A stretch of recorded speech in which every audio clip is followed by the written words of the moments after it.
Internet ఉపయోగించడం వచ్చిన వాళ్ళు ఆన్లైన్లోనే కంప్లైంట్ కూడా చేయవచ్చు. అలా కంప్లైంట్ చేస్తే వెంటనే కంప్లైంట్ చేస్తే కొంతవరకు డ్రా చేసేదానికి వీలవుతుంది.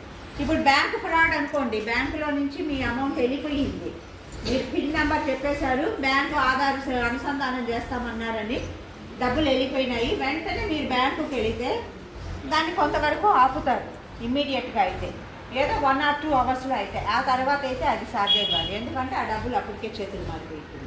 ఏ అకౌంట్కి వెళ్ళిందో కూడా కనుక్కోవడం అనేది కష్టమవుతుంది. కాబట్టి వెంటనే బ్యాంకు వాళ్ళకి ఇన్ఫర్మేషన్ ఇవ్వాలి. అందుకని బ్యాంకు నంబర్లు, మీ ఏ బ్రాంచ్లో అకౌంట్ ఉందో ఆ బ్రాంచ్ వాళ్ళ నంబర్లు మీ దగ్గర పెట్టుకొని ఉండాలి. ఇమ్మీడియట్గా వాళ్ళకి ఫలానా అమ్మాయిని, ఫలానా నంబర్ నాది, అకౌంట్ నంబర్ కూడా మీరు గుర్తుపెట్టుకోవాలి. నాదైతే నేను అకౌంట్ గుర్తు పెట్టుకొని ఉంటాము, కళ్ళు మూసుకున్నా కూడా నేను చెప్పేస్తాను.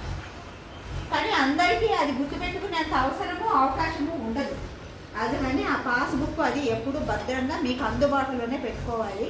ఇలాంటిది ఏదైనా జరిగినప్పుడు ఇమీడియట్గా బ్యాంక్ వాళ్ళకి ఫోన్ చేసి చెప్పండి. ఆ వెంటనే వాళ్ళు ఏదైనా సీజ్ చేసి ఆ అమౌంట్ని వెనక్కి రిటైన్ చేసేందుకు అవకాశం ఉంటుంది. అది దాటింది అంటే రికవర్ చేయడానికి చాలా పెద్ద ప్రొసీజర్ అనేది ఉంటుంది. ఆ ప్రొసీజర్ అంతా ఫాలో అవ్వాల్సి వస్తుంది. దానికి టైం పడుతుంది ఎప్పుడు అనేది, అది కూడా మీ అదృష్టం. ఎంత రికవర్ చేయగలరు అనేది మీ అదృష్టం. ఇంకొకటి ఏమిటి అని అంటే, ఇలా జరిగినప్పుడు వెంటనే సైబర్ క్రైమ్ పోలీసులకి అక్కడికి వెళ్ళి కంప్లైంట్ పెట్టాలి. మీరు అక్కడికి పర్సనల్గా వెళ్ళేంత దగ్గరలో లేరు, మీరు ఏదో ఊర్లో ఉన్నారు, ఏదో ఇంకెక్కడన్నా ఉన్నారు. అలాంటప్పుడు సైబర్ క్రైమ్స్ వెబ్సైట్ అనేది ఉంది, గవర్నమెంట్ ఆఫ్ ఇండియాలో సైబర్ క్రైమ్స్ వెబ్సైట్ ఉంది. ఆ వెబ్సైట్ కనుక ఓపెన్ చేసుకునేసి దానిలో మీరు మెసేజ్ చేస్తే కూడా ఇన్ఫర్మేషన్ వెళ్తుంది. ఇకపోతే కంప్లైంట్ అనేది ఎక్కడ ఇస్తే సరిపోతుంది అని అంటే, online complaint 112 number, national police help line number 112, దానికి చేయొచ్చు. ఇంకోటి national women help line number 181, cyber crimes help line నుంచి 1930 1930. ఇట్లా 3 రకాల నంబర్లు. ఒకటి పోలీసులు, సైబర్ క్రైమ్ నేషనల్ లెవెల్ పోలీసులకి 112కి చెప్పాలి.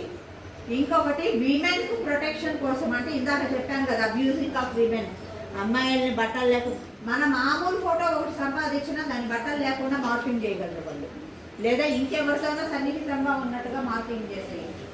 అలాంటివి చేసి అమ్మాయిల్ని నేర్పిస్తుంటే 181కి ఫోన్ చేసి చెప్పుకోవాలి. ఇంకా ఇంకేదైనా ఇట్లా డబ్బులు అని ఇంకేదైనా కానీ సైబర్ క్రైమ్స్కి సంబంధించింది అయితే 1930కి ఫోన్ చేసి మీరు కంప్లైంట్ లాడ్జ్ చేయాల్సి ఉంటుంది. అలా కంప్లైంట్స్ అన్నీ లాడ్జ్ చేసిన తర్వాత వాళ్ళు చేయడానికి వాళ్ళకంటూ కొంత టైం ఉంటుంది. మీ దగ్గర కూడా ఎంక్వైరీకి అనేది వస్తారు. సో మీరు కూడా వాళ్ళకి కోఆపరేట్ చేస్తే అది కొంతవరకు మీరు సేఫ్ అయ్యే ఛాన్సెస్ ఉన్నాయి.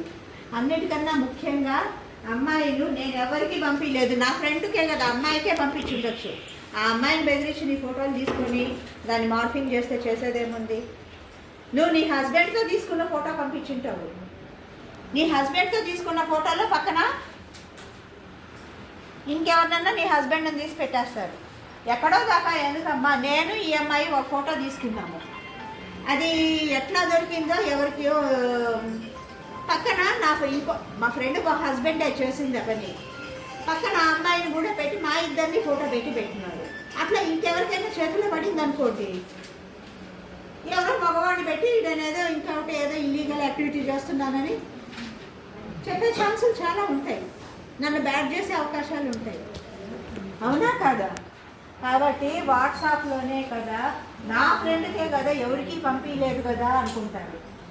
లేదు, ఒకవేళ ఎవరైనా కూడా నీ హస్బెండ్కి కానీ లేదా బాయ్ ఫ్రెండ్కి కానీ లేదా ఇంకెవరైనా ఇంటిమేట్ అమ్మాయి ఫ్రెండ్సే కావచ్చు, వాళ్ళు ఎవరికైనా పంపించి వెంటనే డిలీట్ చేసేసినా కూడా everything will be at head office of the WhatsApp. అవన్నీ కూడా రిట్రీవ్ చేయొచ్చు, ఎక్కడి నుంచి ఉన్నా రిట్రీవ్ చేయొచ్చు.